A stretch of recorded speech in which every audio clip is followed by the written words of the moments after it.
really him. It's really him. You're a victim. Here we go, CSI.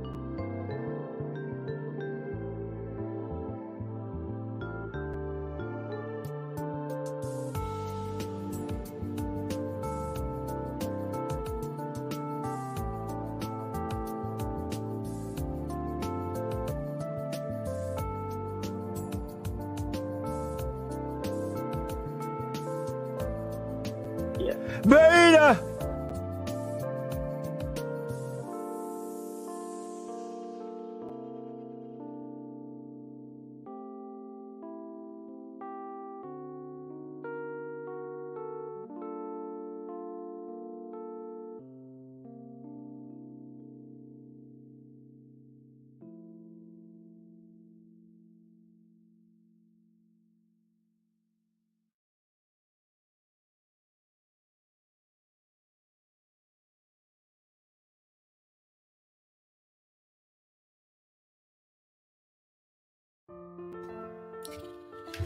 What's going on? We are going to play some early morning chess.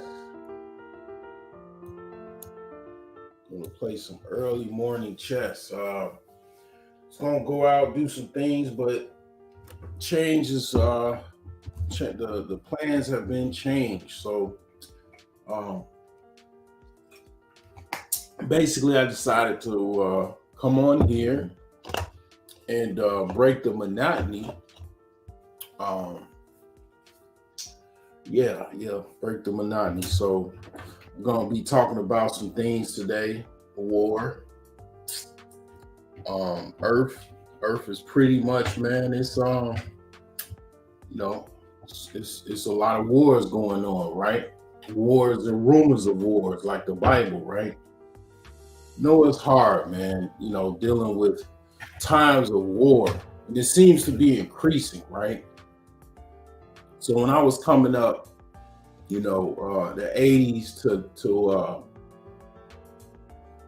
now, things there was wars going on. Like, I remember going to the Museum of Science and Industry, right? And just to go deep into that, right? So if you come to Chicago, this is where the propaganda, whatever. This is where you cock it back and what I'm saying, just fire it off and bust it wide open, right? So if you know anything, you would have to probably be you'll have to have an elite level of education to understand what I'm talking about. But there's something called the World's Fair that happened, that took place in Chicago. Okay. In that World's Fair, they pretty much, it took them a long time to basically get that going, to build it out. It took a lot of money, it took a lot of effort. And basically that built out a lot of what Chicago has, like near the Hyde Park area primarily. So in doing that, they literally, let the foundation of a lot of different buildings in Chicago, like the Museum of Science and Industry is what I'm talking about, right? So pretty much, you turn this down a little bit. That's kind of like a lot of what is still standing today. If you probably value all of what they built in the World's Fair, the amount of what it's worth now could probably say it's about $100 billion in today's infrastructure costs. So, it's like, okay, Chicago is literally like a second New York. So if you think it's like something that is like, they show the negative. Whenever someone shows the negative of something, it's feeding propaganda. It's a propaganda machine. So all that aside, I digress. Let me go back. Okay, when I went to the Museum of Science and Industry, which most people, if you're in the Chicagoland area, you already know, that's where you go when you're in school. You go take field trips, probably like at least once a year. It's a class field trip, whole bunch of buses, all of your whole entire school. Basically you got the teachers' assistants as chaperones, and you go to the Museum of Science and Industry. If you come to the United States, if you are traveling to Chicago, you're gonna be there for about a week, maybe. You're gonna probably go to the Museum of Science and Industry.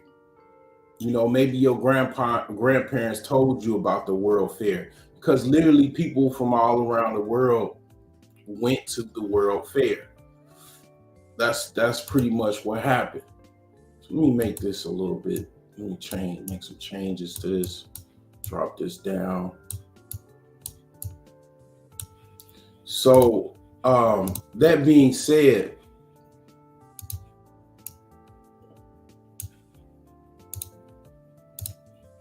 basically,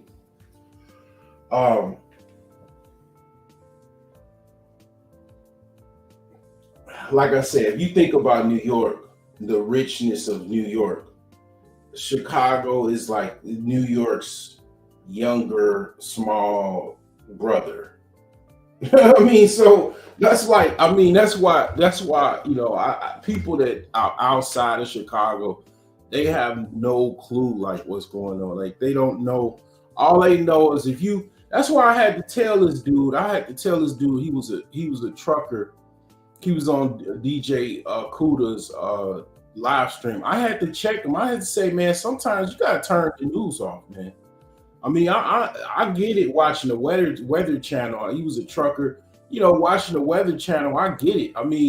I was going to be a trucker, okay? I got as far as like trucking school. I had a hard time parking the truck, it was something that I was going to do, but I couldn't pass the parking portion of the test or whatever, and that was it.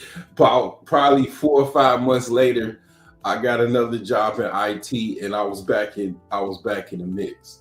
I had, one of the things about it's just my experience. Okay, everybody else is different.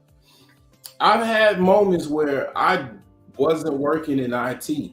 The longest I probably been was like probably 6 months, something like that. Maybe about 5. Actually, not even 6 months, right? Like usually, like 3 or 4 months, like the longest. Like it's periods where, yeah, like you on the bench trying to get back in, but really, I never went 100% where I'm not doing nothing. See, here's the thing: I'm a hustler, which means I'm a self-employed individual. At the very least, I'm self-employed.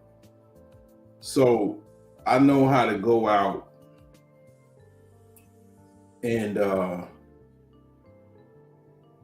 get money, you know what I'm saying? Like freelance. I know how to freelance, Okay, and I'm not talking about selling dick. That's not what I'm talking about. I know how to do that too, but that's a whole nother story. I'm gonna save that for Saturday. Sex Talk Saturdays. But the thing is this, right? It's times, yeah, I was out of work, and it was times I didn't even have a car, and I was still working in IT. I was taking buses.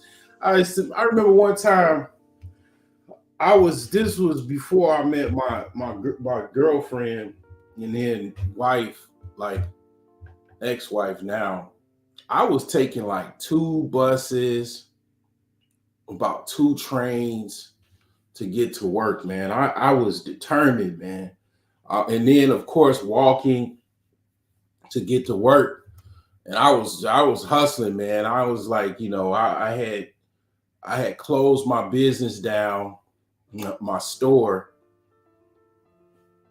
and I was like, man, I was getting back into working as a regular worker, as an employee. And here's the thing about what you need to know about what I'm talking about is when you working as an employee, or if you, let's just say you already had a business before, being an employee is actually easier than having a business. Everybody that have ever been in business already knows what I'm talking about. It is very easy. Like employee is just basically a person that it's like a first level. It's like a look at a video game. It's like being an employee is like first level. Then being a boss, is like more top tier. It's easier to be an employee. For example, when I had my store, because usually when you have a store, when you have a business, you have to have money to pay people, to hire people. So usually businesses, fledgling businesses, startups, they don't have money to pay people. So that means you got to do everything. So that means you got to work pretty much over 40 hours. I'll just say that. I was clocking in about around 60 to 70 hours a week. Because you got to understand, all you got to do is count what time you're going to be open. You're going to be open about 9. What time you going to close? About 7. Okay, how many days you going to be open? Are you going to be closed on Sundays? Are you going to be open 7 days a week? And then count those hours. And then you'll understand what I'm talking about without actually having a business or anything like that. But anyway, back to war. I remember going to the Museum of Science and Industry. People that are from Chicago, from the Chicagoland area, including Northwest Indiana, they know what I'm talking about.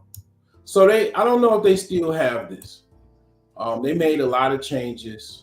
It's really a big deal, like going to the museum. Back then in the 80s and the 90s, it wasn't so like costly and everything is itemized and everything like that. It was just kind of more wide open. So now things are a lot different, but they had this machine. I'll never forget.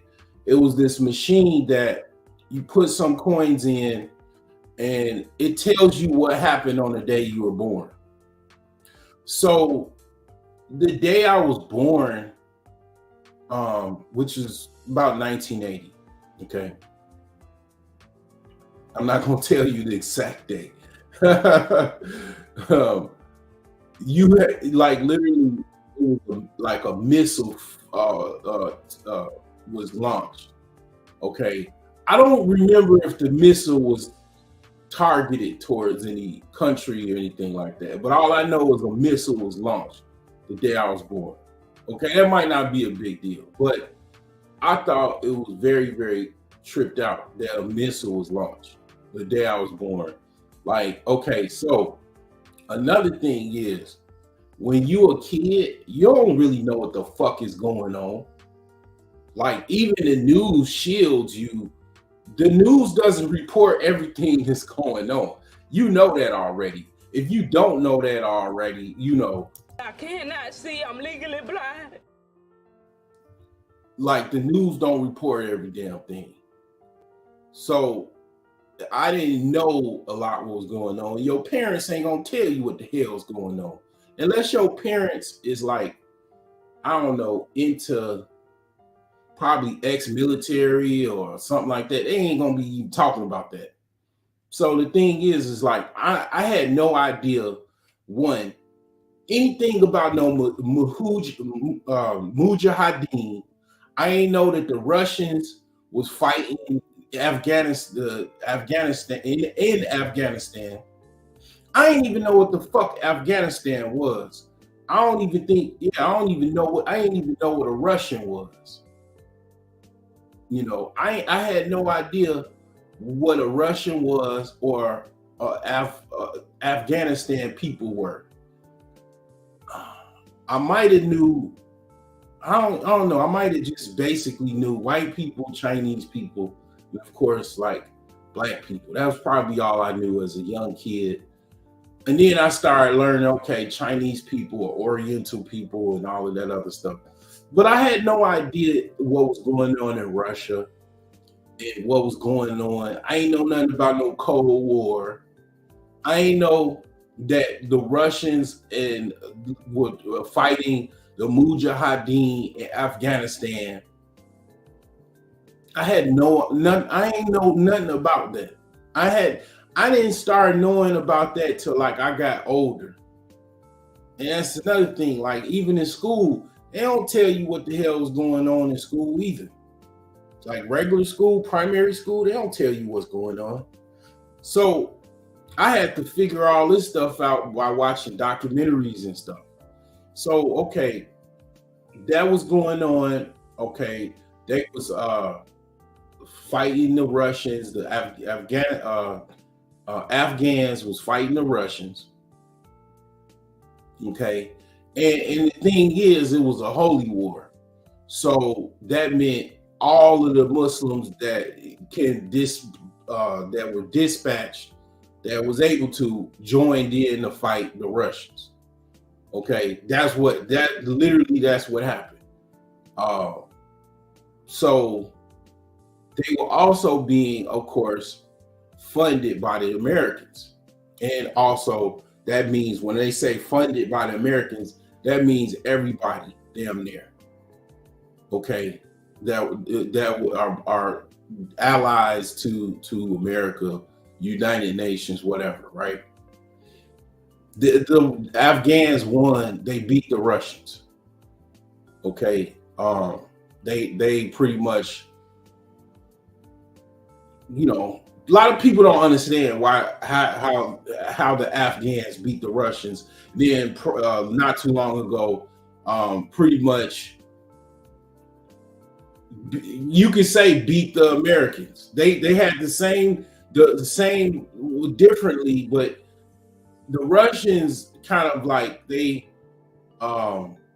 traveled out of Afghanistan in like a motorcade. The Americans went left in series of airplanes or cargo planes, and you saw that. You saw what happened with that. How crazy that was, right? Now, why did the Afghans win? Here's the thing: if you read The Art of War, you know why the Afghans won. See, that's the thing. Like, people think my channel is just like a entertainment channel or some shit like that. It literally is called The Broke Genius. Okay, I get it. I'm not broke anymore. Okay, thank God. I'm not. At one time I was. Okay. You know, I am a genius. I am. I give myself that credit. Other people have. Other people know I'm smart.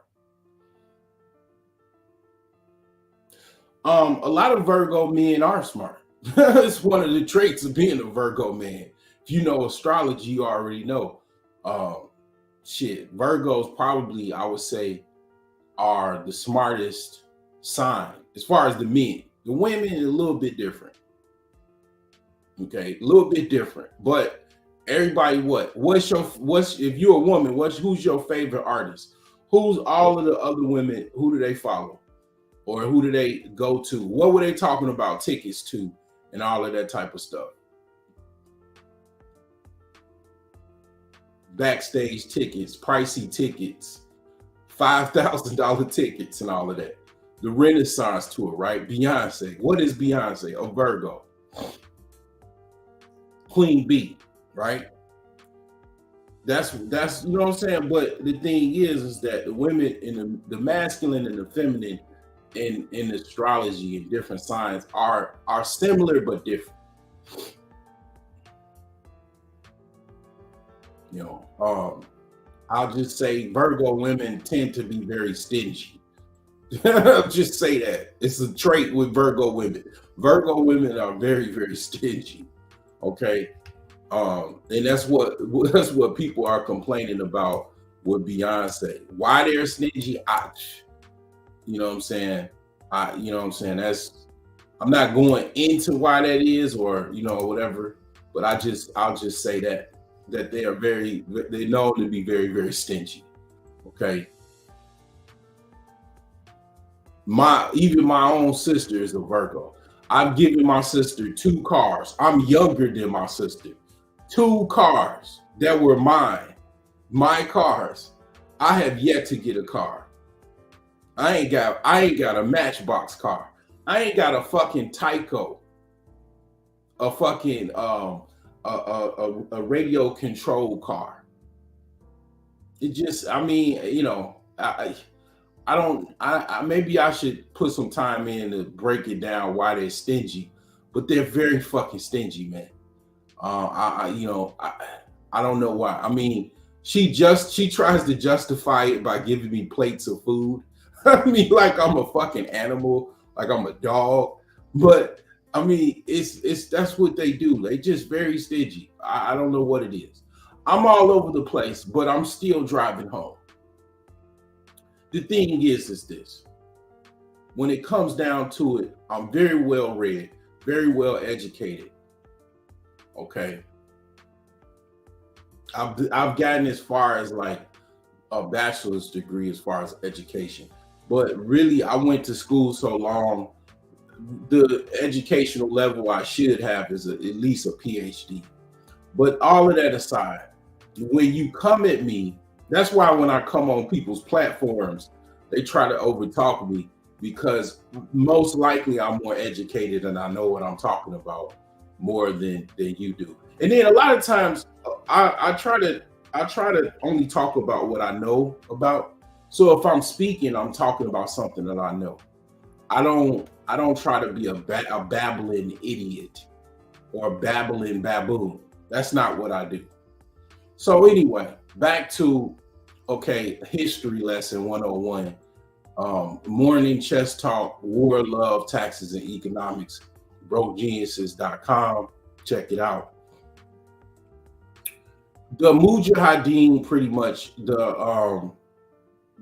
basically the Taliban, they have in Afghanistan, Pakistan, all of those, Kazakhstan, stand this. Y'all, I got an uncle, his name is Stan, man. Very, very good dude, man. Very good dude.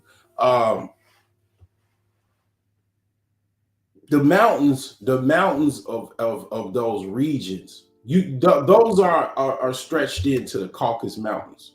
That's actually the origins of Caucasians. The Caucasus Mountains. Those regions I just mentioned, Kazakhstan, Afghanistan, Pakistan. Those are the Aryan origins of the Aryan Caucasian race, that they were living in those mountains. Okay, the mountains have caves. It's a mountainous region. Mountains can take a nuclear bomb attack and absorb it. People don't really understand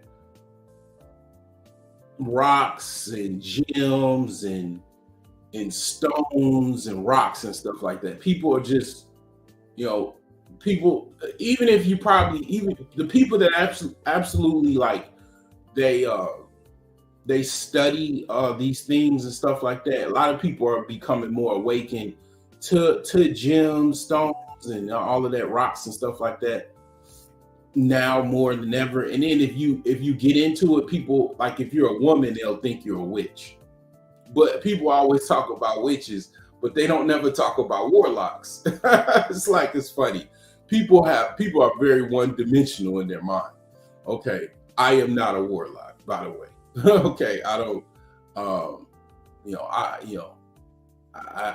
was thinking about doing a live stream, breaking down witches and warlocks, because that's part of this country as well. The Salem witch trials was a thing, is a big thing. 1500s. United States people came from Europe and across the world. You know, Europeans came over to America, and you know, there's a lot of things going on, and people were trying to survive out in the woods, and you know, there's all kind of stuff going on.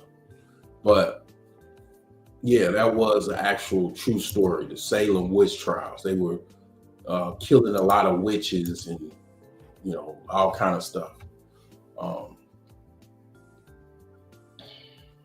You know, Europeans are very, very crazy. Very, very crazy.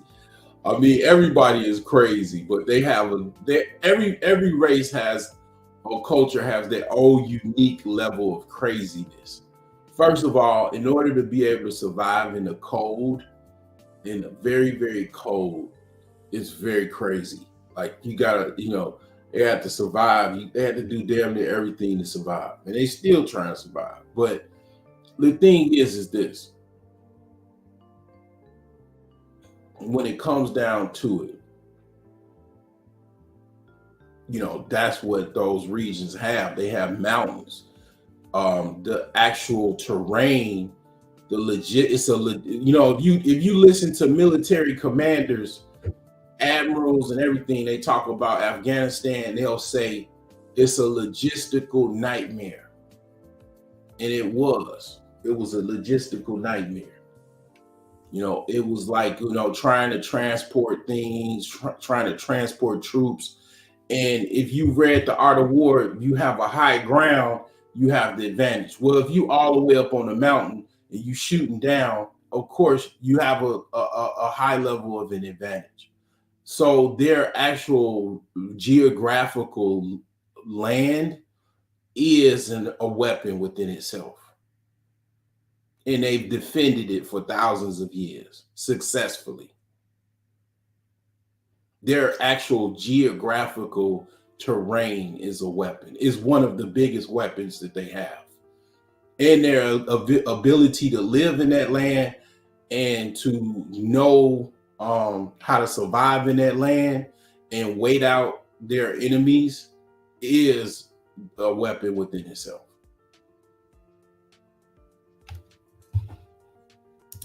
The shit's chess, it ain't checkers.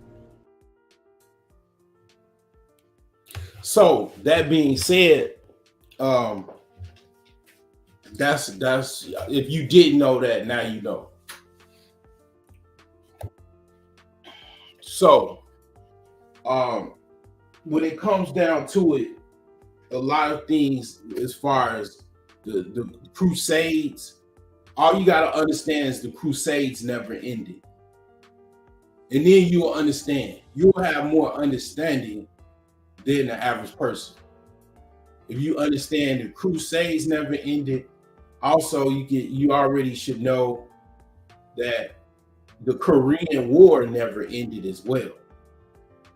Okay, you got North Korea and South Korea.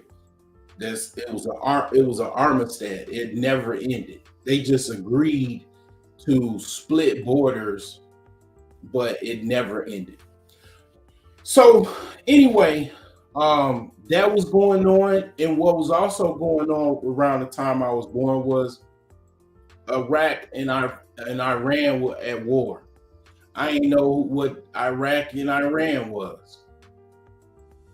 I didn't know. I didn't even, when I grew, I was around black people. I ain't even really see only when I saw white people, I went to school. Like my teacher, my kindergarten teacher was a white lady that rode horses. But like Arabians and stuff like that, I didn't see them like that. You know, I didn't really see them like that. You know, so I didn't even know what they were. It's like, you know, you just, some people, and then it's like, it's a thing where that's why certain people, they don't even want other people around. That's why if like you black and you go around like a white neighborhood, like it's certain people that just kind of like, I mean, they're They're racist. Yeah, there's no way for me to dress it up. Yeah, they're racist. They don't even want their children to see other people, other racial groups. Like they go out of their way for they children to not be around other racial groups. You know what I'm saying?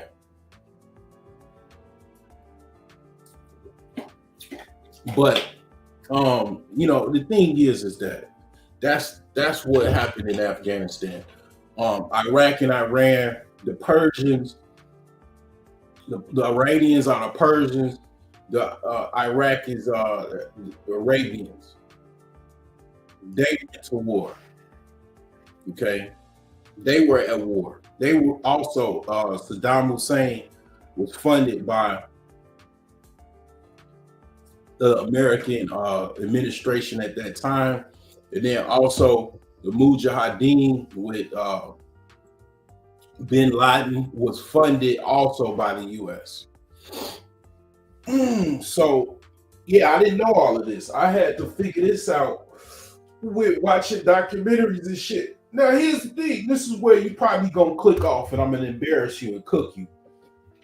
Because you're dumb. That's why when you watching like gossip shit and all of that, you might want to watch a documentary or two. Because if you watching who slept with who this rapper slept with this rapper girlfriend, all that goofy shit, you're not going to learn anything about history. And you're going to be dumb. You're going to be dumb to a lot of stuff. Because you just won't know. And you definitely ain't read no book. So, you know what I'm saying? Audio book, the documentaries are better, because it's more visual. You'll find out. You'll know. You know what I'm saying? You'll understand what history happened. History is very important because what happened 100 years ago, it does have some type of historical cause and effect to present day. It's just like if you ain't washed your ass last night, it has something to do with today. You being a stanky motherfucker. You know what I'm saying? Now you see something. Now you see now. You done fucked up, that, don't you? I see what I'm saying. I thought. No, so, you know what I'm saying? You done fucked up now. You know that, don't you? Pause.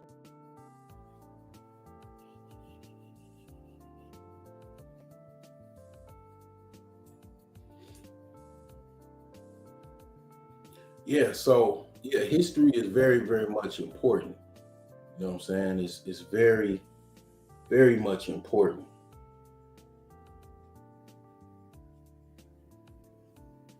Very important. So yeah, there's a lot of stuff going on, man. A lot of activities, man. A lot of stuff going on. A lot of people weren't in the loop over it,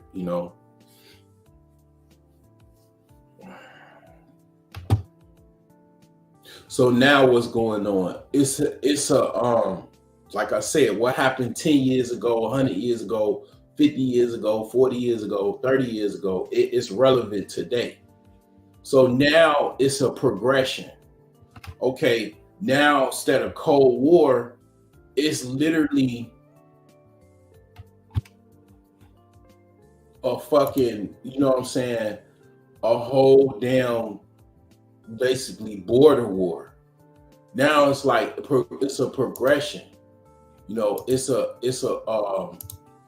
a border war with, it's literally the West.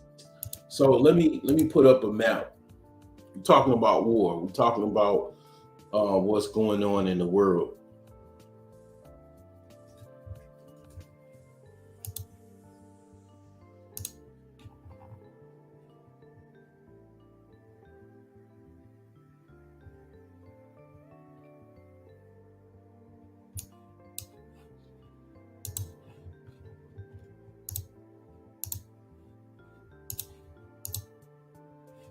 All right, so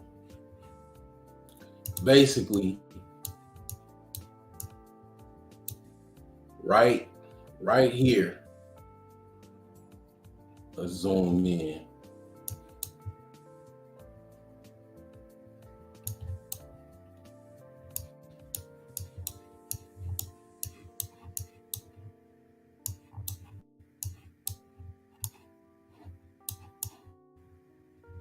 And then another thing is the reason why Russia has so much landmass has something to do with what I just said, as far as basically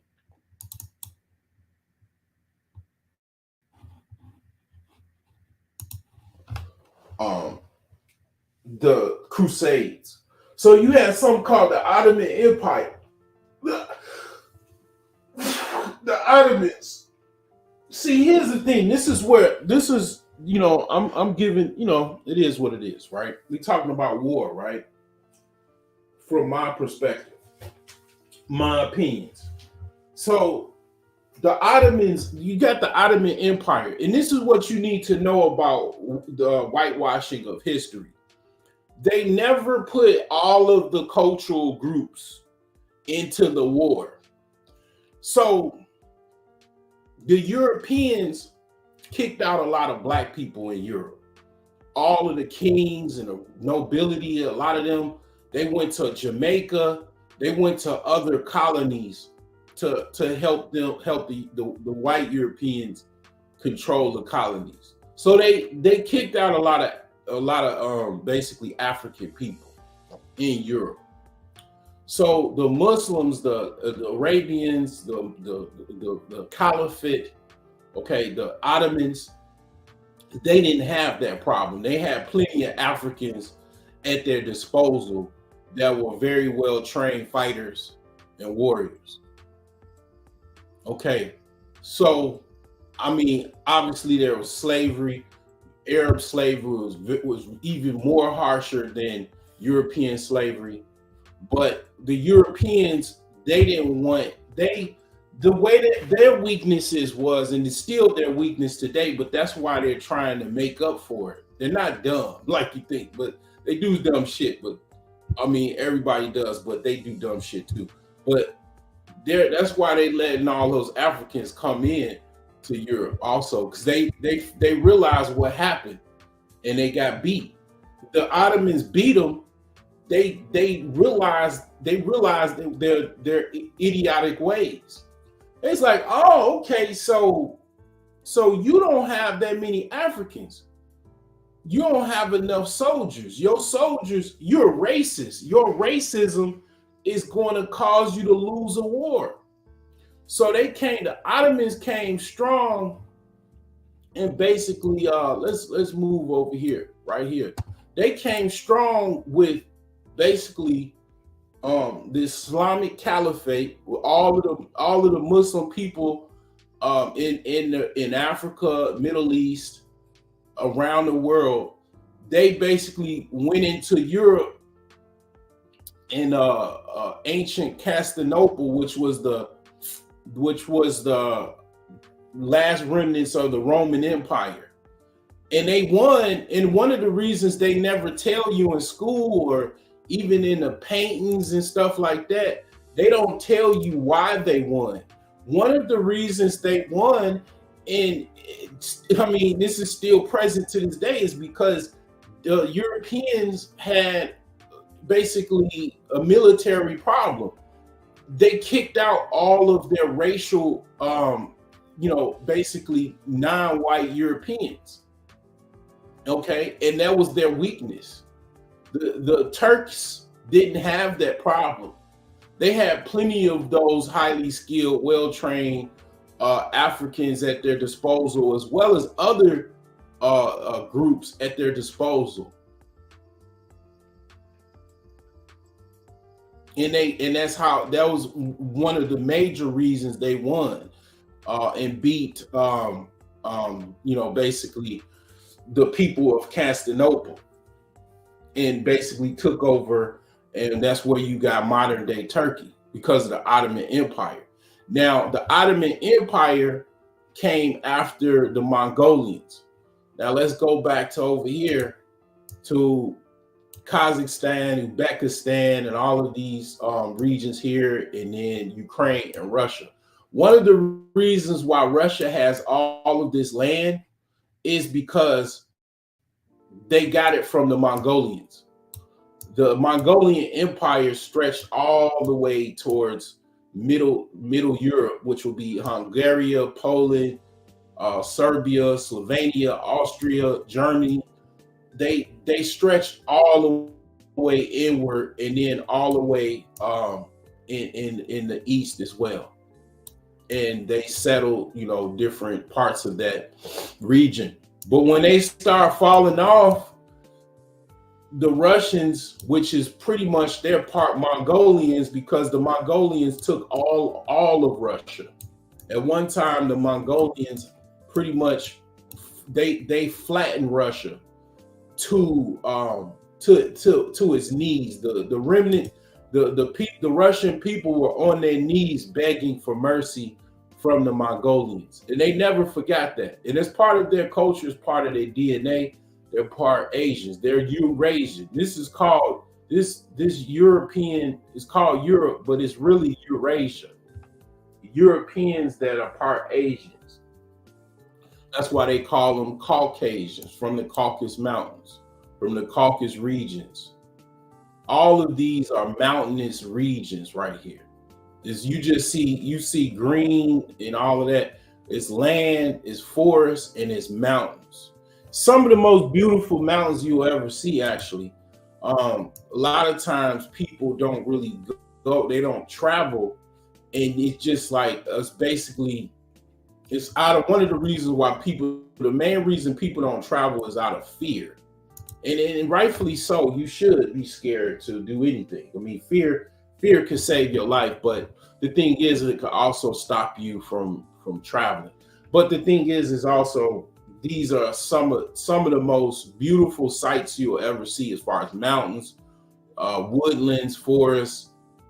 They got different ravines, ponds, lakes, rivers. But the thing is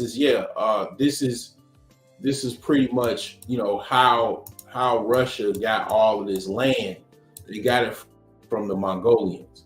Now, other regions, they split off from Russia. And of course, you already know that: Ukraine, Belarus, Estonia, Latvia, Lithuania, Poland, Moldova, Romania, Bulgaria. A lot of these are foreign. Chechnya, all of these are foreign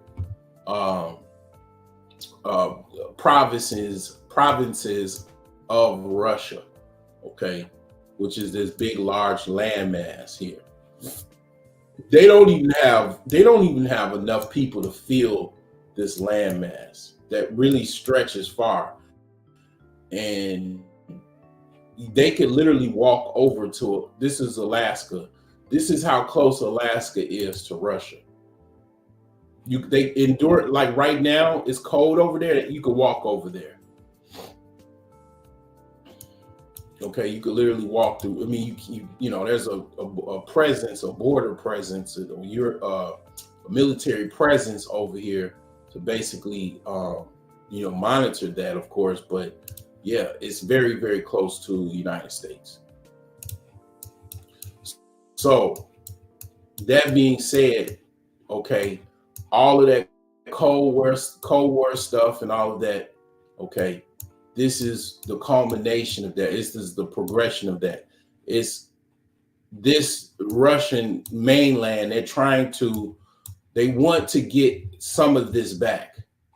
All of these lands and stuff like that, they want some of this back. Okay, they have motives. One of their motives, Putin said, I want to get some of this back. I want to get the old Russia back. Okay. Old guy, he wants some, old men are the ones that really always start wars.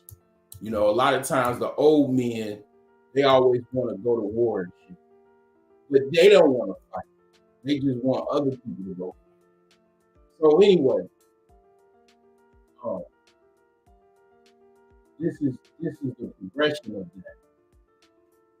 Basically, from Cold War, my grandfather he was in the army. He was drafted into the army, and basically he served during the Cuban Missile Crisis. Well, now it's a progression. You know, they talking about war is imminent and all of that type of stuff, meaning nuclear war. Because basically, obviously, Russia is a superpower with different military technology and stuff like that. All of these people do. These people are stoics. All of this land here, these motherfuckers are some of the most stoic motherfuckers you ever come across. They're more stoic than Western Europeans or Eastern Europeans, which would be people from the UK, France, and stuff like that. These people are very, very much patient, stoics. They're not emotional. They're known for not having emotions, dealing with the extreme cold. Their pets, they can have pet bears in Russia. You can barely have a fucking bobcat. You can't even, like in Indiana, you can have you can get a license and all of that. You could get like certain things you can't get in Illinois. Like you can get a bobcat, like you just got to get a license and you got to have it caged up and all of that. Well, Russia, you can get a fucking bear. You can have a pet bear in Russia. I mean, it's just to show just kind of how more tough they like to be and what they're more flexible of.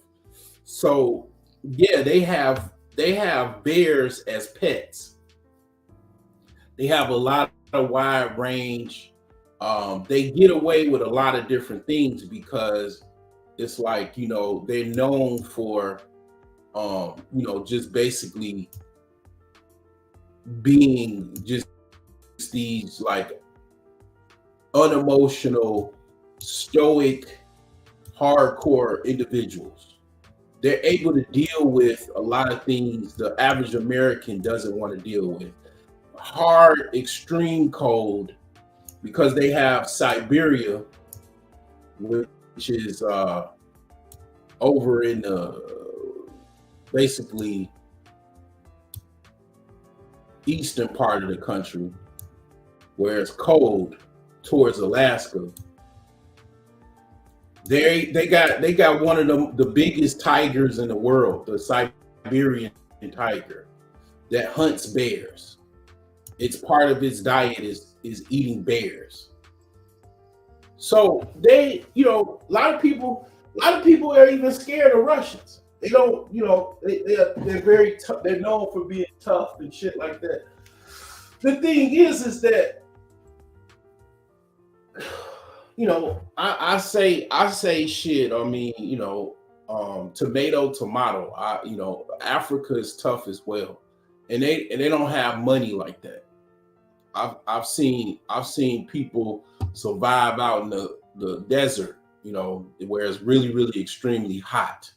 You know, the cold weather is tough too, though. Very, very tough. But all of that aside, the thing is this.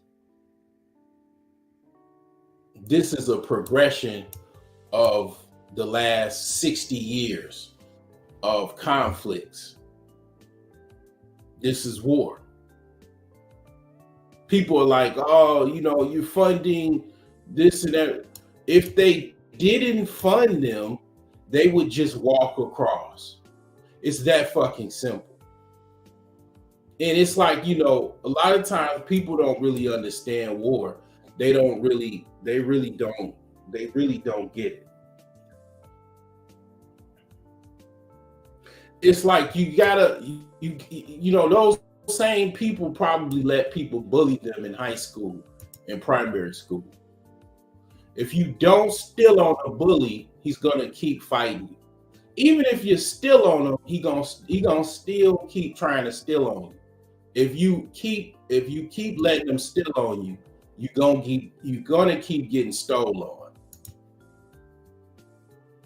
Now, a lot of times what happens when you deal with a bully or whatever, you steal on them, then he go gets his friend, and then that could start a whole damn war, right?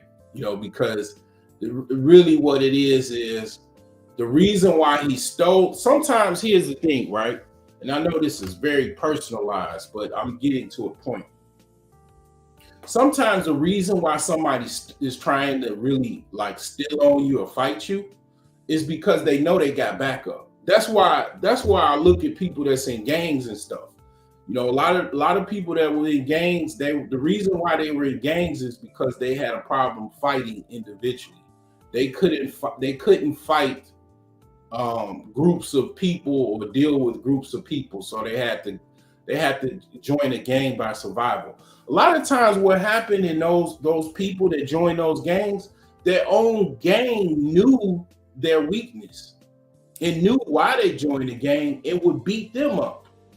Yeah, they would join the gang and their own gang would beat them up.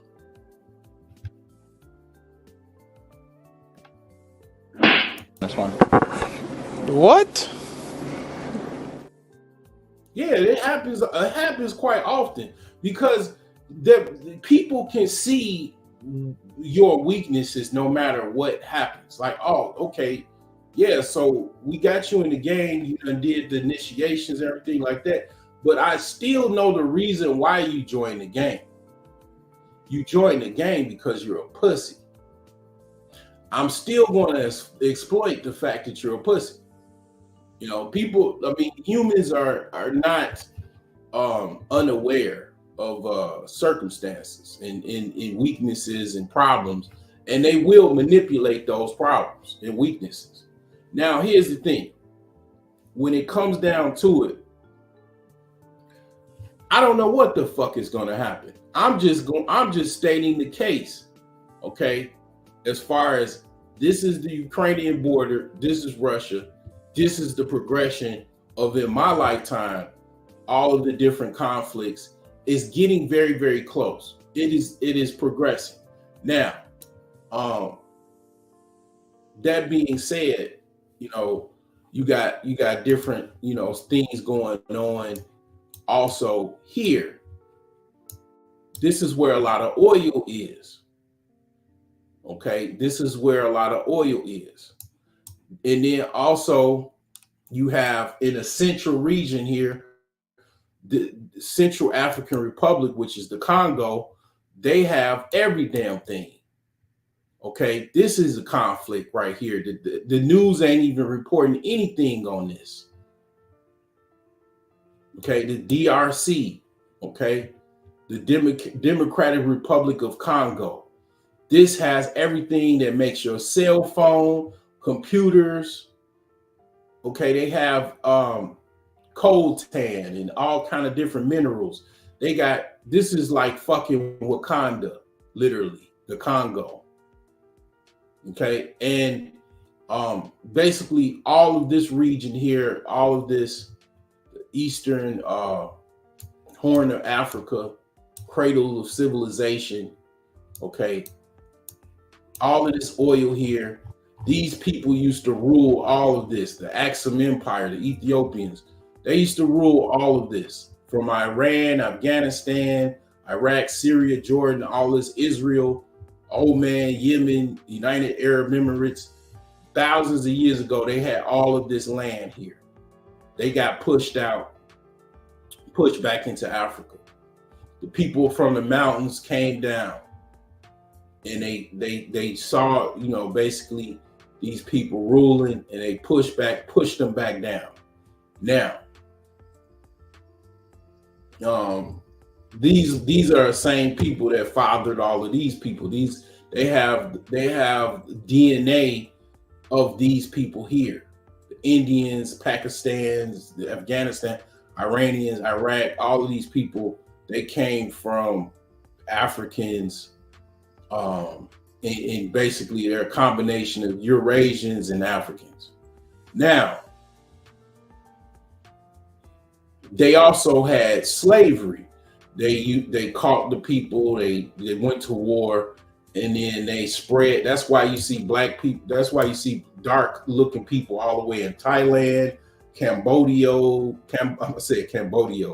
Myanmar. All of these dark people are from basically slavery. Even India, slavery from the eastern part of Africa, and then traveled from like tens of thousands of years ago, hundreds of thousands of years ago to be exact. But anyway, all of this was part of it's a black origin story. Even the Chinese have a black origin story. The first dynasty in China, basically, it was a black dynasty. It was black people that were in China. I forgot the name of it. I'm gonna say Zing Empire, Zing or something. I don't know, something like that. But anyway, oh, I forgot to mention also. Yeah, so then you got the progression of, let's go here, Israel, the West Bank.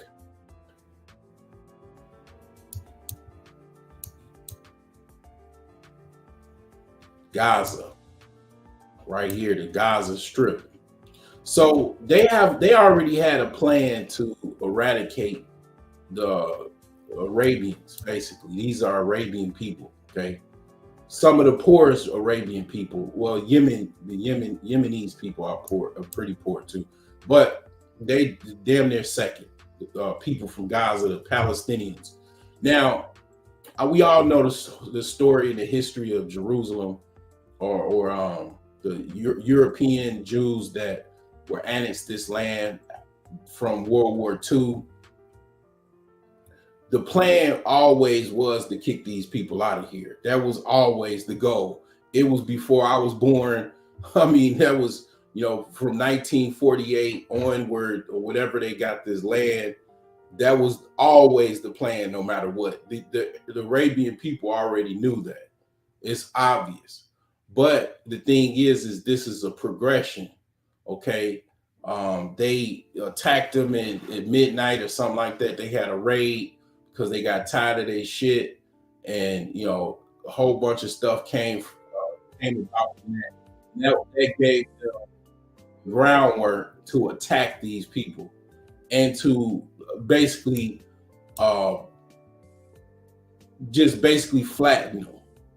Okay, so they can take the goal is to take this land. They want this land because they were building settlements in their land. They were building settlements, and they were basically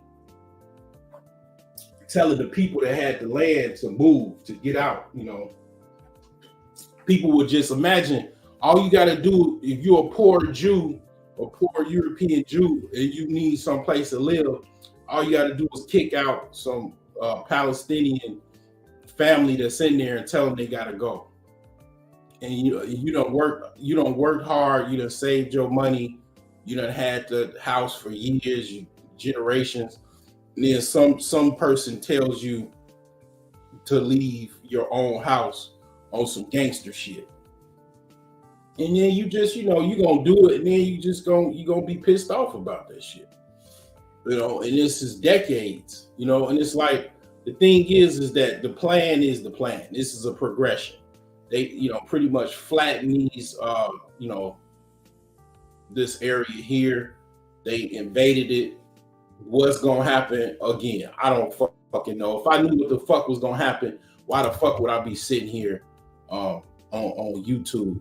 I'll be already collecting my coins. If I knew what the fuck the lottery number was gonna be tomorrow and all that goofy shit. So yeah, this is all of the progression. Also, you got things going on in Indonesia. You got the Indonesian people kicking out the people from New Zealand. The people, people of Papua New Guinea. They're kicking out the indigenous people. So all of this shit is going on, man. All of it, like, it's wars going on all around the world, man. It's war. You know, people are war hawking. You know, this is what's going on. All right. So that being said, we done talked about a war. Okay, do you want to take a pistol and put it to your head and pull the trigger? Like, okay, so a porn star. Okay, a porn star, she blew her brains out with a shotgun. Is that what you should do? No, that's not what you should fucking do. Blow your brains out because things is fucked up. No, that's not what you should do. Times of war, what's the opposite of war? Love. That's the only rescue you can have. And I know people have told you, some old fuckers told you on YouTube that there's no such thing as war. You know, you don't know what the fuck these people problem is. You don't know if these people you got to understand, man. Of course, love is hard. You don't know if somebody got some STDs, they got some uncurable STDs, and then they got a YouTube channel. Like, of course, love is hard if you got bumpy dick. You done already had your love. And you know what I'm saying? It got decrepit. You don't know what these people problem is talking about. There ain't no such thing as love anymore. You know what I'm saying? It's no love. There's no such thing as love. You don't know what the fuck these people problem is. You don't know their health records and shit like that. I mean, I can show you my STD report live on the internet, but I'm not going to do it. But I can. I ain't got none of that shit. That's why I'm not out here trying to fuck everything that walks. Okay? I ain't out there like that. And I got ethics and morals. I'm a killer too, but I'm a nice killer. I only kill you when I have to, when I absolutely need to. But that's off the record. Now here's the thing. Yeah, love is the only rescue. Love is the only rescue. In times of war, that's what you're fighting for. You're fighting for love. That's literally what you're fighting for. That's what you're trying to survive for love. That is what you survive for. That's the only hope that you have is love. Okay? I mean, that's just my little battle cry to you to help you out, but I'm dead serious. I'm not raising no article. I mean, what am I gonna show? The map of love? Like, I mean, well, I kind of am. This fucking beach right here. You know, where everybody was talking about travel advisories and, you know, being scared and all of that shit. What the fuck I do? I hop my ass on a plane and I got the fuck on up out of here. And it was lovely. And I suggest you do that. Don't worry about all this goofy shit. Fuck these motherfuckers. Get your ass on the plane and get the fuck on up out of here, man. If you can. You know, I barely could, man. I was barely surviving. I barely got up out of here, man. I was broke than a motherfucker, man. I ain't gonna lie. I was broke as hell after I came back home. Shit, I'm still recovering.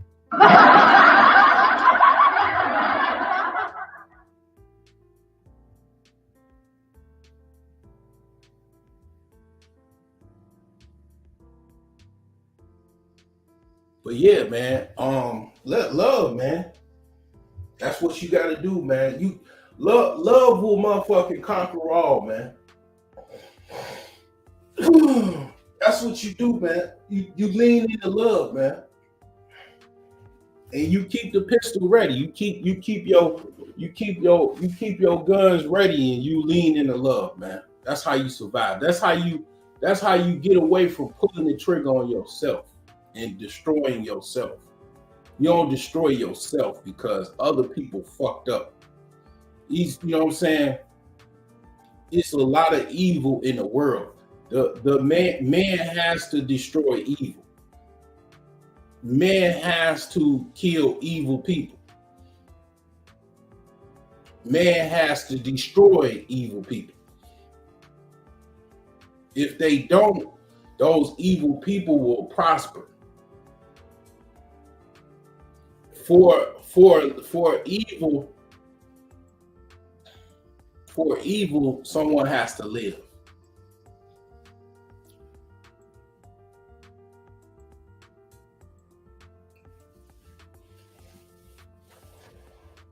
The opposite of the word evil is live. Some would even say you have to be evil to live.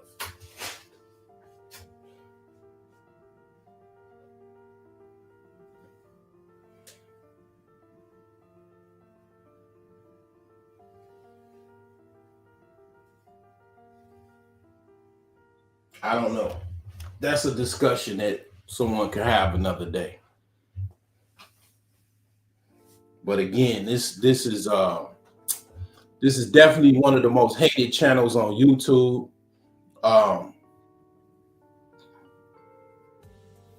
One of the most boycotted channels on YouTube.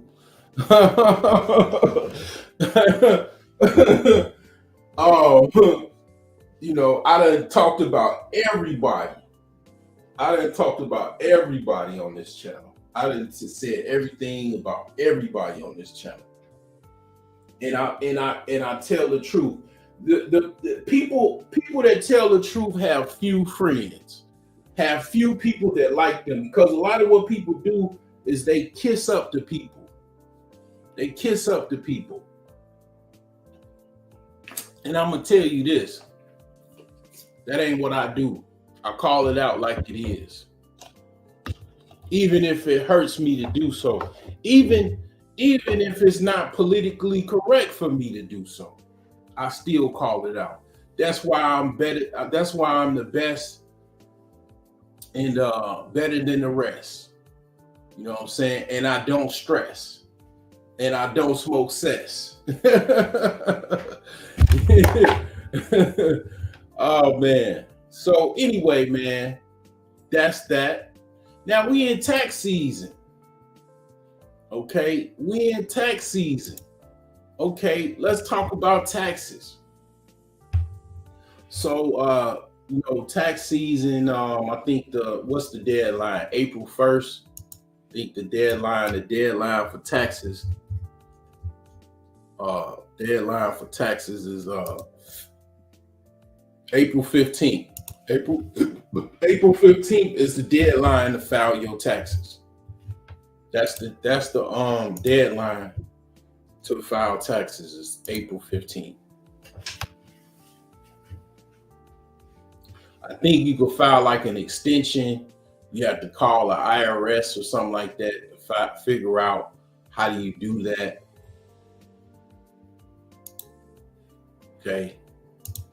But basically, that's the deadline. April 15th.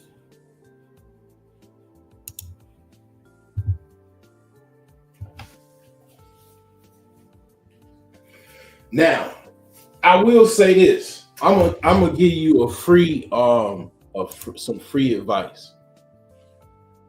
This is what was told to me.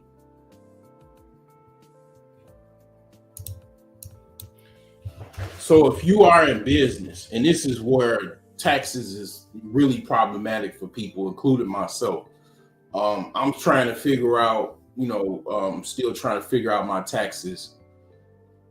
Now, this is what was told for me. This is the formula for business, right?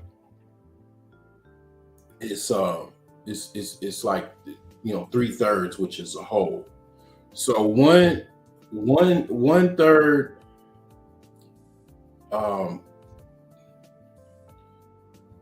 you basically, for whatever profits you make in your business, you use 1/3 of that towards your expenses. Okay. All right. Second half or third, third is 2/3 of it you use for inventory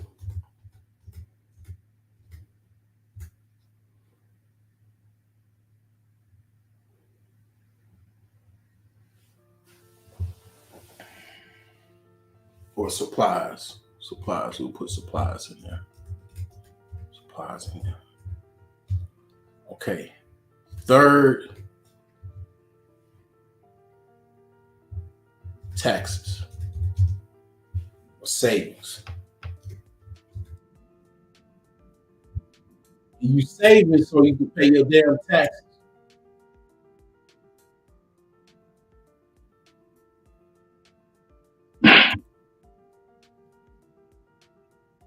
One third expenses. That's your store, lights, electricity, your gas, your rent, your employees, all aspects of your expenses as far as your business. 2, inventory, replenishment, and supplies, whatever you need for your business. You change this to make this more business formula. I'll put business formula. See, I'll be giving you the game, like, you know, I'll be just giving y'all stuff, man. This is stuff you don't you gotta learn this in school or something. Like, you gotta learn this from somebody else that's a business mentor. These guys will teach you a $5,000 class, and they'll tell you this. I'm giving it away to you for free. I'm messing the game up.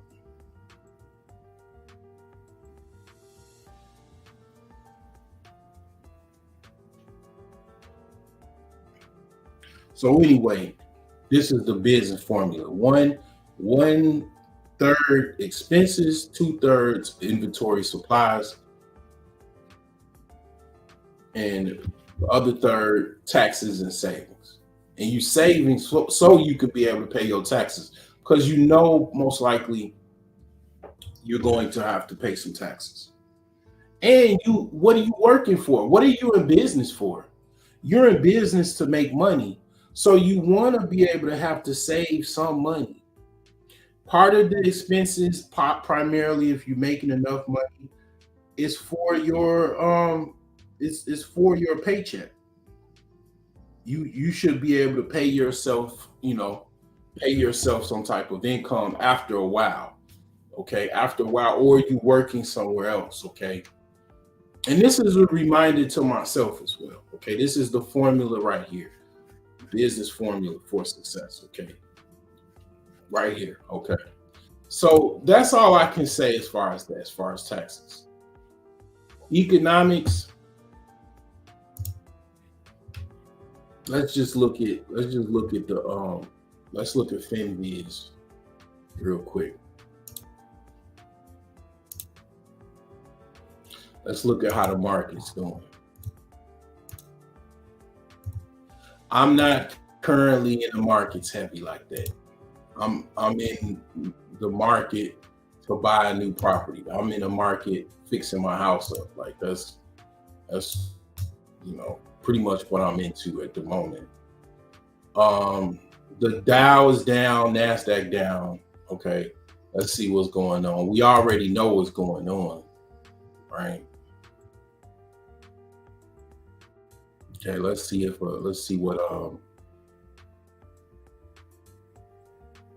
all right, so this is something right here that so Julian Assange is in British court. They're trying to get him to be extradited to the United States. Okay, Julian Assange, he's the founder of WikiLeaks. They leaked a lot of documents. Edward Snowden, which is I believe in Russia. at the moment.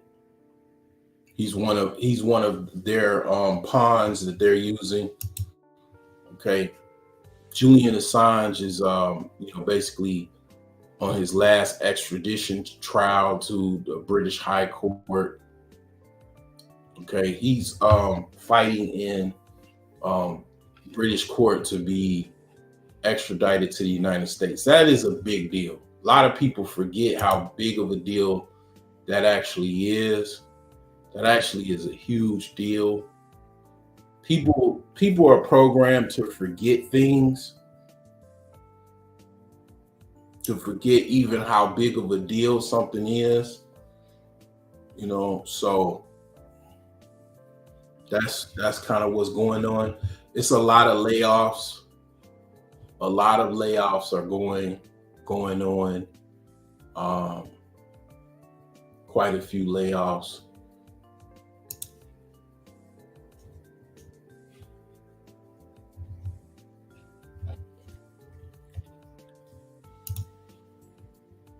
And you got to understand, if you got a mortgage, if you got a mortgage and you are trying to pay your mortgage and you've lost your job, it's going to be kind of difficult to pay your mortgage. Okay. Let me play somebody. This guy is a Marxist, but I'll play him because he's an economist, and I'm not necessarily an economist. So in order to give you somebody that is an economist, I'm going to play this guy here.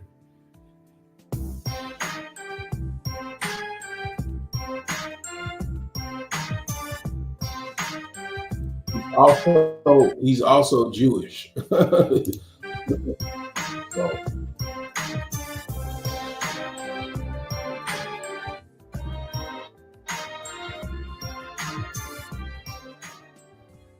Welcome, friends, to another edition of Economic Update, a weekly program devoted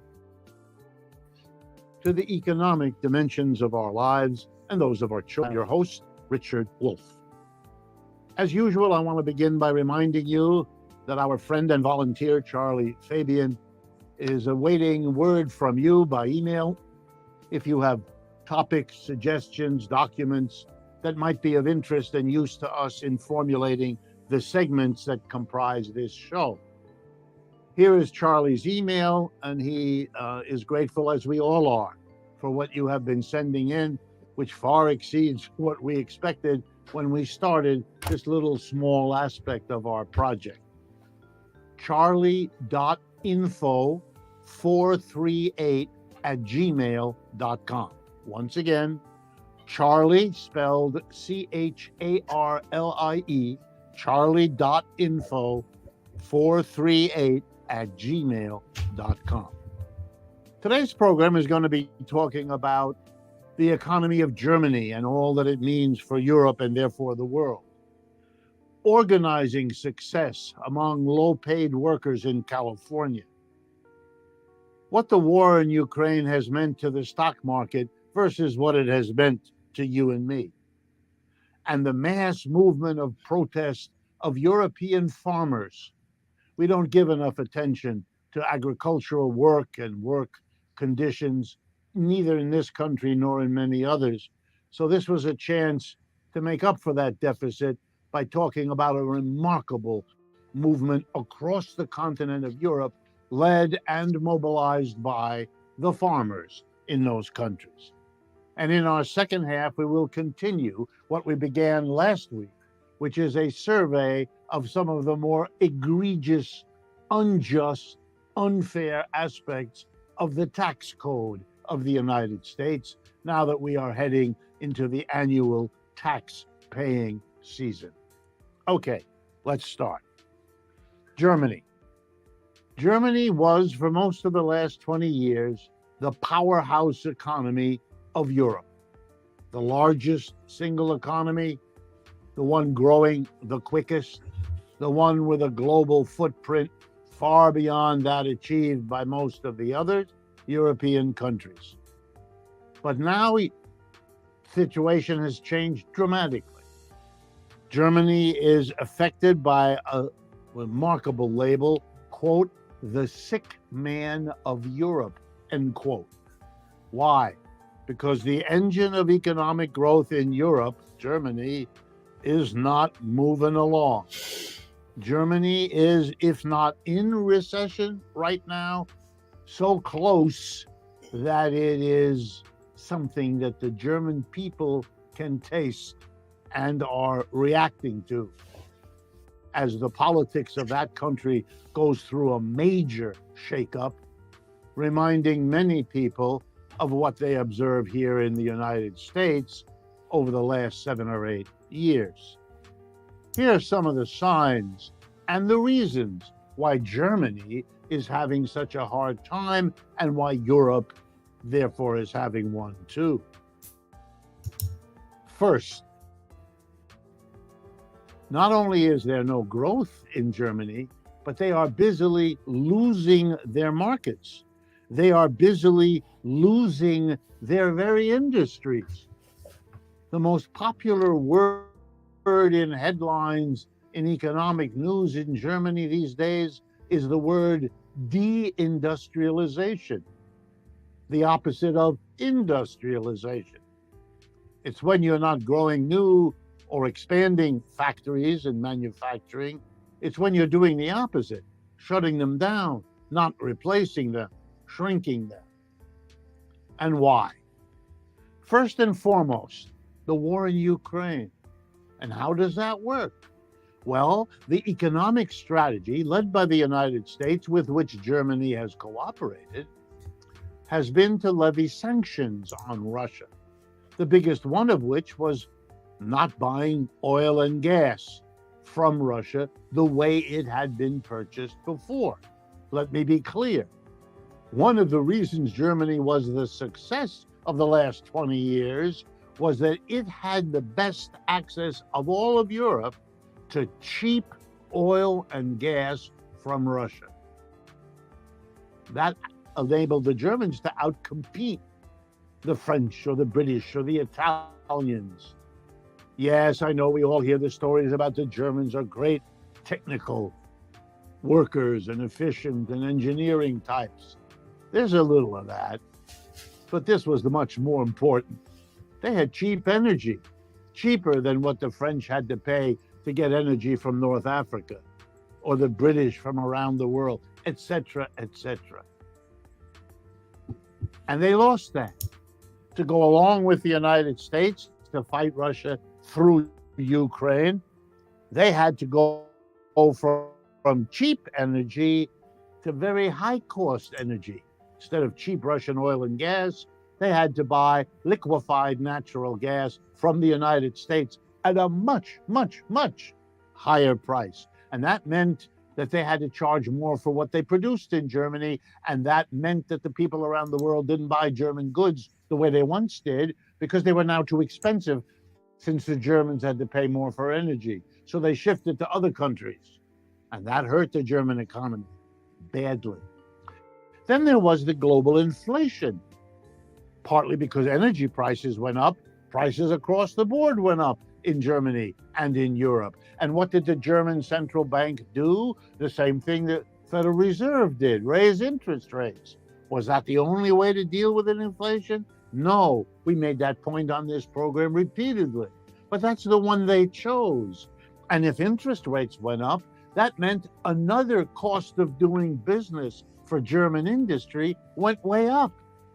Not just energy, but loans, cash, access to credit. We're still not done. The German population had gotten a tremendous boost with the unification of West and East Germany, when trained, educated, highly skilled Eastern German workers were brought in to the larger unified German working class. Now that they're used up, the Germans are discovering they're not producing babies the way they once did. So you know what they did? They brought in waves of immigrants. Angela Merkel opened Germany to immigrants, not just from Turkey and the Middle East, but North Africa and all over. And you know what that did? Terrified the German working class that they were going to be replaced by immigrants. Should sound familiar because we have very similar things in the United States.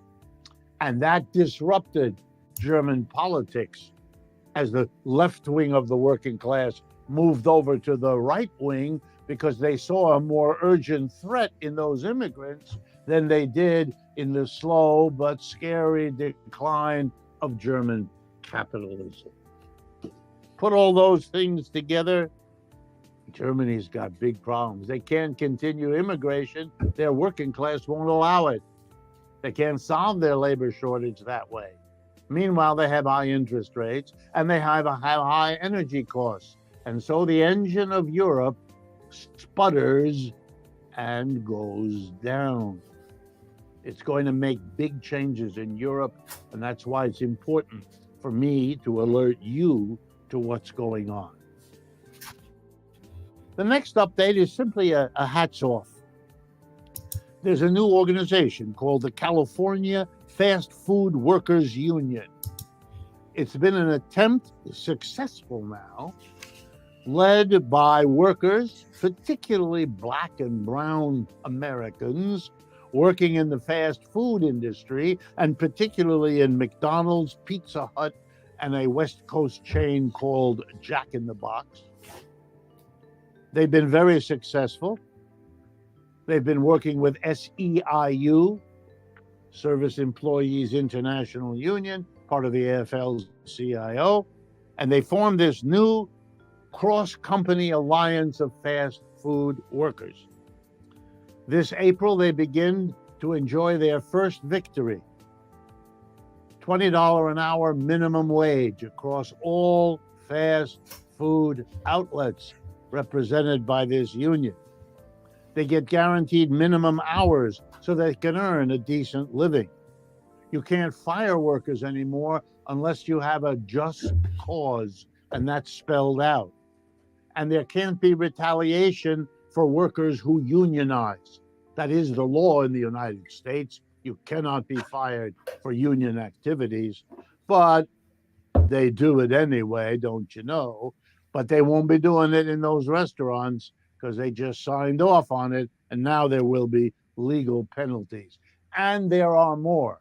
This is an important step forward for unions in general, but for unions of low-income workers, service workers, where there's a lot of turnover, which were thought to be ununionizable. Guess what? Unions can be organized where there's a will. There's a way, and the unions are proving it. Then I wanted to give you a simple statistic as the third update for today. I thought I'd do an experiment. How has the stock market done from February of 2022, the beginning of the war in Ukraine, when Russia invades Ukraine, right up till the present, February 2024, 2 years, roughly. Over those 2 years, I wanted you to see how the stock market has done and compared to how you have done. You, my listener, my viewer. The 500 largest U.S. companies are gathered in an index called the Standard & Poor 500, S&P 500. The S&P 500 is up from February of 2022 to February of 2024, 40%. So if you owned a reasonably random smattering of the 500 largest corporations, you'd be sitting pretty. Whatever you had in 2022, 2 years later is worth 40% more. And you, and you, and you, have you done 40% better? Are your assets 40% greater? Is your bank account 40% larger? No, I didn't think so. The war is good for some, but not for others. So what he's talking about is buy and hold. Buy and hold works. A lot of people, in order to buy and hold, you have to be able to buy and hold. That's it's like, what are you talking about? Are you Captain Obvious? Are you King Obvious? Yeah, you gotta have your life in order to be able to buy and hold. A lot of people can't do that because they don't have their life in order.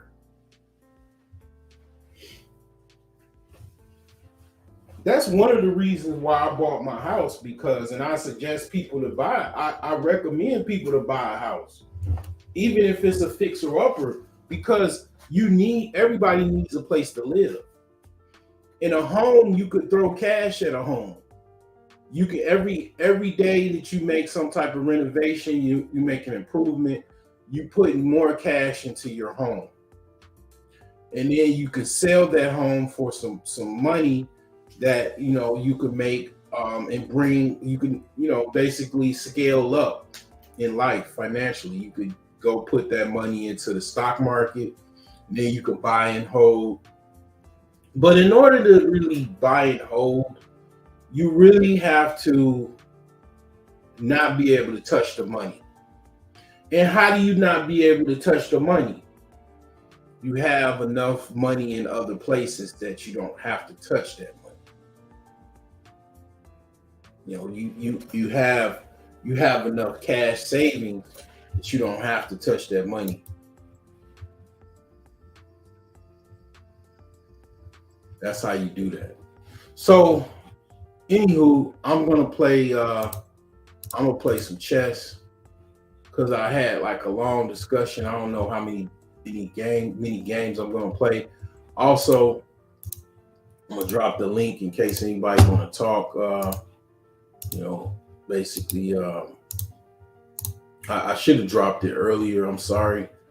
I've noticed some people have been, I know I'm on here earlier than normal, but I noticed there's some people that somebody commented something crazy, and I basically blocked it and all that. But I didn't put anything on here as far as things is concerned. As far as like, you gotta subscribe to comment. But what I will say is that in order to comment, in order to come on a panel, I have to kind of somewhat know you, or you got to pay a fee. I'm gonna just start doing that. If you want to come on my panel now, you gotta pay like $10 in order to come on my panel. Yeah, because if I don't know you, that's gonna be my my rule. You gotta pay at least $10 to come on my panel if I don't know you.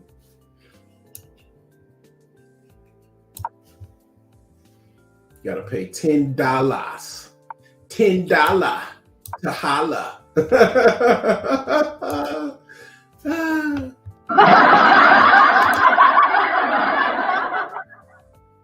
$10 to holla. $10, bruh.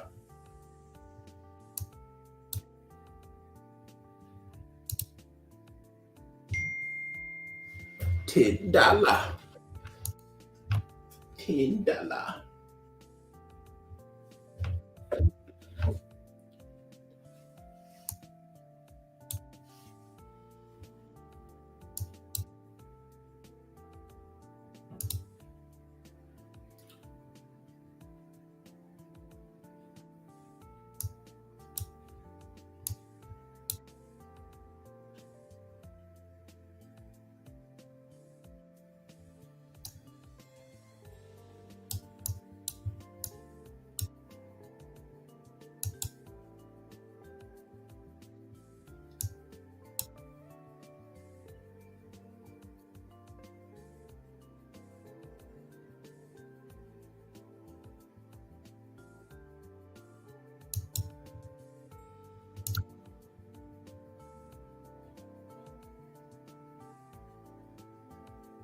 playing.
So that was a good take right there. That was pretty much a decisive victory right there. That was a pivotal point of the game. So yeah, he resigned. Oh man. Oh.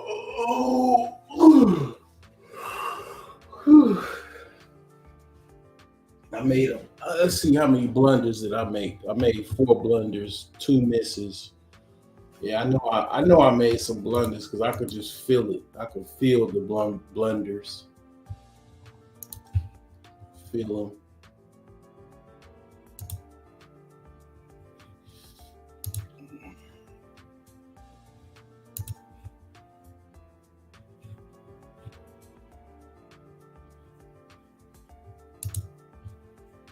You know what? I don't think I was even sharing. Did I share? I didn't even click the share button. Wait, did I? Wait, hold on. Did I even share this shit? Let me see here.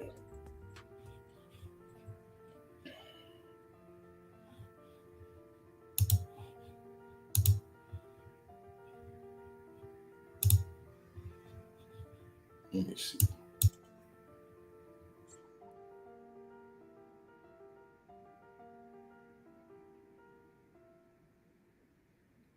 Oh, I didn't share button. My bad. My bad. My bad. So let me play another game. Because I forgot to hit the share button. I thought I did. So in case you thought I was lying, I did win. I mean, pretty much. I'll play this one out again just to show. I can just click on analysis. Let's see.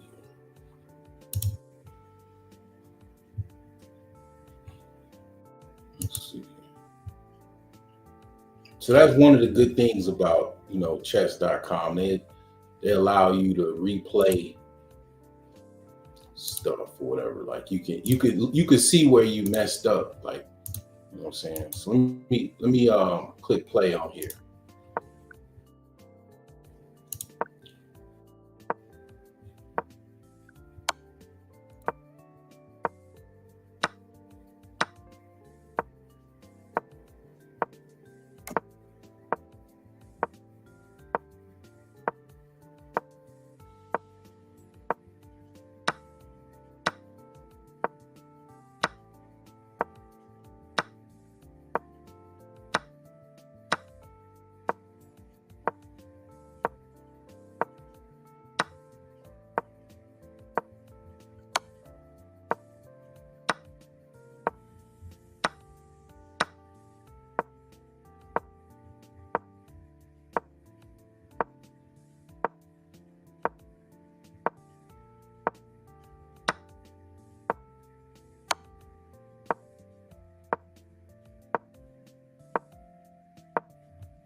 That's where I won, pretty much won the game. Once I took his queen, that was it.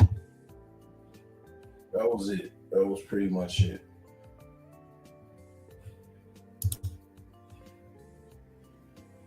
That was pretty much it. But I'm gonna play another one. I'm gonna see if I can win again. Let me close this out. Let me make sure I'm sharing this shit. Really? All right. So let's play another one. We playing Indian.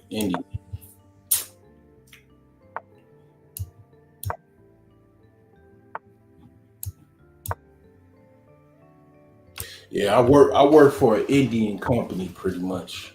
That's who I work for.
That's checkmate.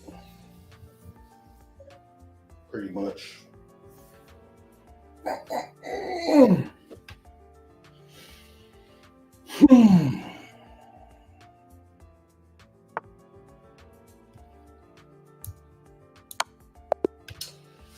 Alrighty. Well, that's all she wrote. Pretty much.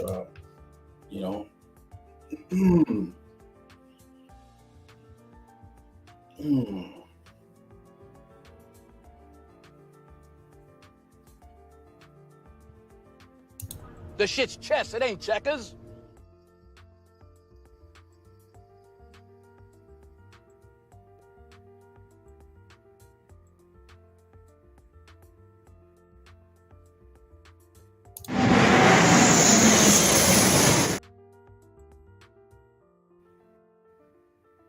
I don't want peace.